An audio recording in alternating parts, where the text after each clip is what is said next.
Hi dears, welcome to Rose education. This is Rose Mir. आज हम लोग टाइप्स ऑफ बैंक स्टार्ट करते हैं, लेकिन उससे पहले बैंकिंग के बारे में कुछ इन्फॉर्मेशन देख लेते हैं। यहाँ पे बैंक, ये जो वर्ड है वो आया फ्रेंच वर्ड बैंको से, बैंको जिसका मतलब होता है बेंच।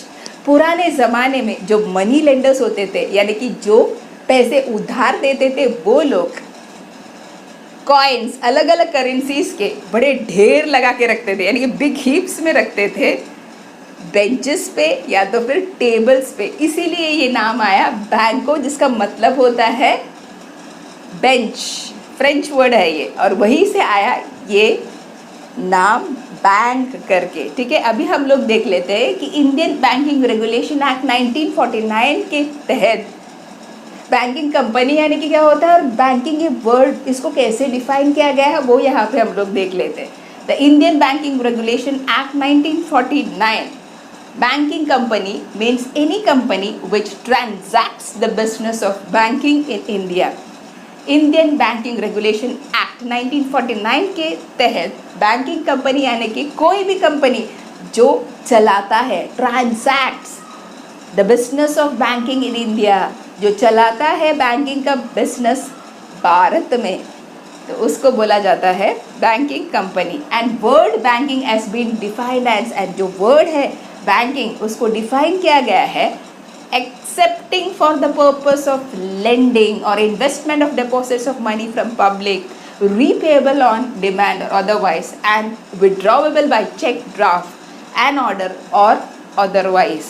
यानी कि ये जो वर्ड बैंकिंग है उसको ऐसे डिफाइन किया गया है as accepting for the purpose of lending, यानी कि पैसे एक्सेप्ट करना ताकि पैसों को उधार दे सके, या तो फिर investment of deposits of money from public, जो इन्वेस्टमेंट होते हैं जो डिपॉजिट्स के तौर पे पब्लिक से लिया जाता है, जो डिपॉजिट के पैसे पब्लिक से लिया जाता है। ठीक है, और investment of deposits of money from public, repayable on demand और अदरवाइज, जिसको वापस करना पड़ता है डिमांड पर। ठीक है, and withdrawable by cheque, draft and order और अदरवाइज, और जिसको विड्रॉ कैसे किया जाता है, चेक, ड्राफ्ट या तो ऑर्डर पे, तो उसको बोला जाता है बैंकिंग। ऐसे डिफाइन किया गया है as per the Indian banking regulation act 1949। अभी हम लोग देख लेते हैं टाइप्स ऑफ बैंक्स। सबसे पहला आता है सेंट्रल बैंक। सेंट्रल बैंक को एक एपेक्स फाइनेंशियल इंस्टीट्यूशन माना जाता है बैंकिंग इंडस्ट्री में। एक देश का, हर एक देश का अपना खुद का सेंट्रल बैंक होता है। उसी हिसाब से अपने भारत में भी सेंट्रल बैंक है रिजर्व बैंक ऑफ इंडिया, या तो फिर आरबीआई।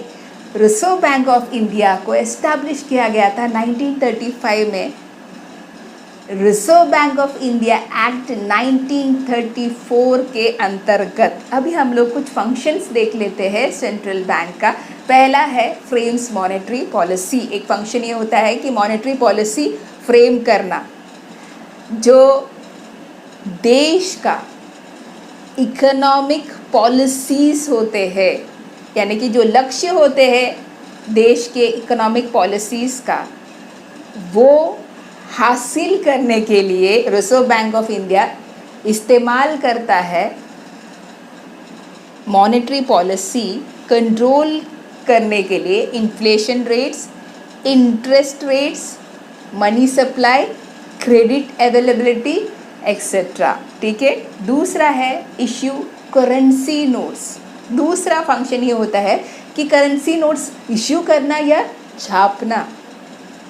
ठीक है, एक्सेप्ट यहाँ पे एक वर्ड है एक्सेप्ट करके, यानी कि इसको छोड़ के, किसको छोड़ के, 1 रुपी नोट और कॉइन्स। ठीक है, ये जो है वो इश्यू करता है मिनिस्ट्री ऑफ फिनेंस। कौन कौन से, 1 रुपी नोट एंड कॉइन्स, ये इशू करता है मिनिस्ट्री ऑफ फिनेंस। ठीक है, लेकिन जो बाकी के नोट्स होते हैं वो इशू किया जाता है सेंट्रल बैंक के द्वारा। तीसरा है acts as a banker to the government. इसका मतलब सरकार के लिए बैंकर के रूप में कार्य करना कौन करता है? सेंट्रल बैंक करता है। यानी कि जैसे बाकी के बैंक्स जो होते हैं वो हमारे लिए वो काम करते हैं। से फॉर एग्ज़ाम्पल अगर हमको डिपॉजिट्स वहाँ पे इन्वेस्ट करना है तो हम कहाँ पे जाते हैं? बैंकों में जाते हैं, ठीक है। इसी हिसाब से हमको लोन चाहिए तो भी हम बैंक के पास जाते हैं। तो वो सभी जो कार्य होते हैं यानी कि अलग अलग जो फंक्शंस जो एक कमर्शियल बैंक हमारे लिए करते हैं, उसी हिसाब से स्टेट गवर्नमेंट और सेंट्रल गवर्नमेंट के लिए कौन करता है? रिजर्व बैंक ऑफ इंडिया करता है, ठीक है। इसलिए यहाँ पे दिया गया है कि acts as a banker to the government. Fourth point, acts as a bankers bank to commercial and other banks in India. एक तो हमको ये ध्यान में रखना है कि reserve bank of India supervise करता है कि बाकी के बैंक्स जो है ठीक से काम कर रहे हैं क्या नहीं, ठीक है, क्योंकि वो एपेक्स फाइनेंशियल इंस्टीट्यूशन है ना, हमने सीखा था, ठीक है। अभी इसके अलावा ये बैंकर्स बैंक करके एक्ट करता है कमर्शियल बैंक्स और बाकी के सारे बैंक्स के लिए।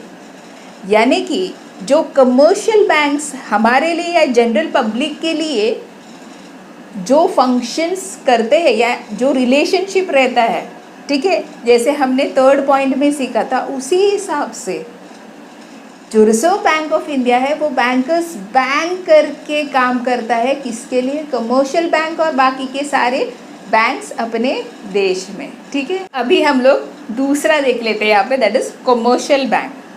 कमर्शियल बैंक हमारे देश के आर्थिक विकास या इकोनॉमिक डेवलपमेंट और सोशल डेवलपमेंट के लिए बहुत अहम रोल निभाता है, ठीक है। तो कमर्शियल बैंक के दो फंक्शंस है, that is primary functions and secondary functions. तो प्राइमरी फंक्शंस में क्या आता है? डिपॉजिट्स एक्सेप्ट करना लोगों से और उधार देना, accepting deposits and lending of money, simple. दूसरा है सेकेंडरी फंक्शंस, इसमें क्या आता है? एजेंसी फंक्शंस और दूसरा है यूटिलिटी फंक्शंस। एजेंसी फंक्शंस से यूटिलिटी फंक्शंस वगैरह हम लोग डिटेल में जब भी हम लोग फंक्शंस ऑफ कमर्शियल बैंक सीखेंगे तभी हम लोग देख लेंगे। लेकिन अभी फ़िलहाल तो एजेंसी फंक्शंस शॉर्ट में बोल देते हैं।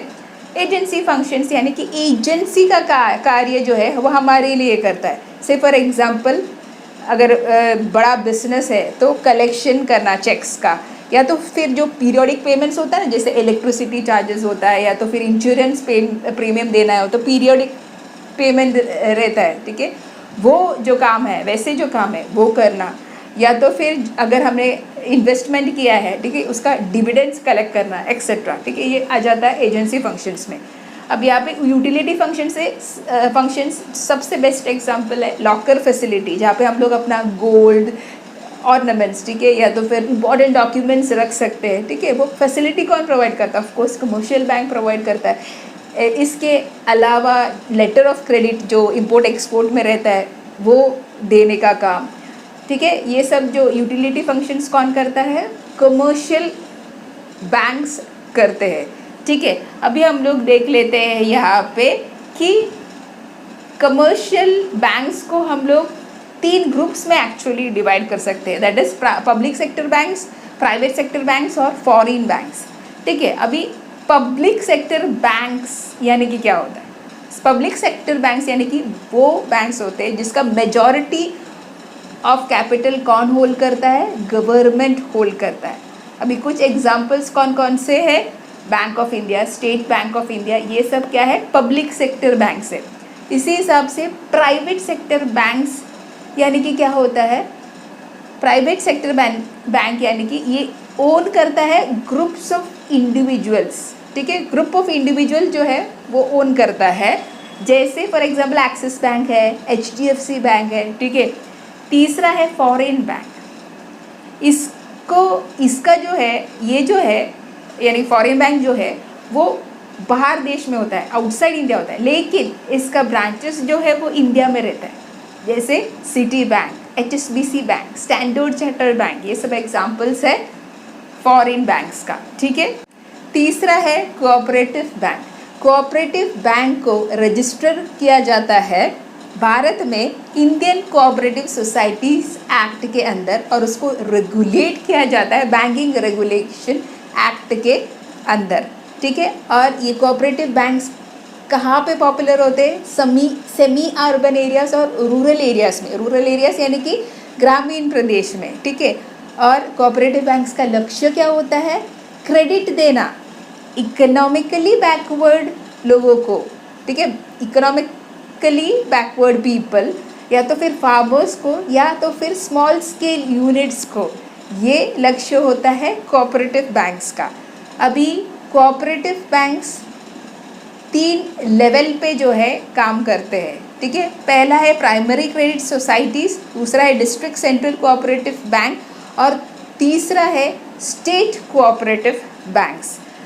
अभी प्राइमरी क्रेडिट सोसाइटीज़ में जो है ये काम करते हैं विलेज लेवल पे, और ये जो है कलेक्ट करता है डिपॉजिट्स मेंबर्स से और जनरल पब्लिक से। और प्राइमरी क्रेडिट सोसाइटीज़ को funds district central cooperative bank से भी मिलता है, स्टेट कोऑपरेटिव बैंक से भी मिलता है, ताकि वो उधार दे सके, ठीक है। दूसरा है डिस्ट्रिक्ट सेंट्रल कोऑपरेटिव बैंक, ये ऑपरेट करता है डिस्ट्रिक्ट लेवल पे और ये डिपॉजिट्स कलेक्ट करता है पब्लिक से डिस्ट्रिक्ट लेवल पे, ठीक है। और इसके अलावा इनको फंड्स मिलता है स्टेट कोऑपरेटिव बैंक से, ताकि वो उधार दे सके। अभी तीसरा कौन सा है? स्टेट कोऑपरेटिव बैंक, ठीक है। तो ये ऑपरेट करता है स्टेट लेवल पे और ये क्या करता है? प्रोवाइड करता है फंड्स, ठीक है। ये देता है फंड्स, किनको देता है? जैसे हमने पहले सीखा था, सेंट्रल कोऑपरेटिव बैंक को और प्राइमरी क्रेडिट सोसाइटीज़ को, ठीक है, जैसे ज़रूरत हो वैसे। इसके अलावा और एक फंक्शन होता है स्टेट कोऑपरेटिव बैंक का, वो क्या है? मॉनिटर करना डिस्ट्रिक्ट बैंक और क्रेडिट कोऑपरेटिव सोसाइटीज़, यानी कि निगरानी रखना सेंट्रल कोऑपरेटिव बैंक के ऊपर और प्राइमरी क्रेडिट सोसाइटीज़ के ऊपर। फाइन।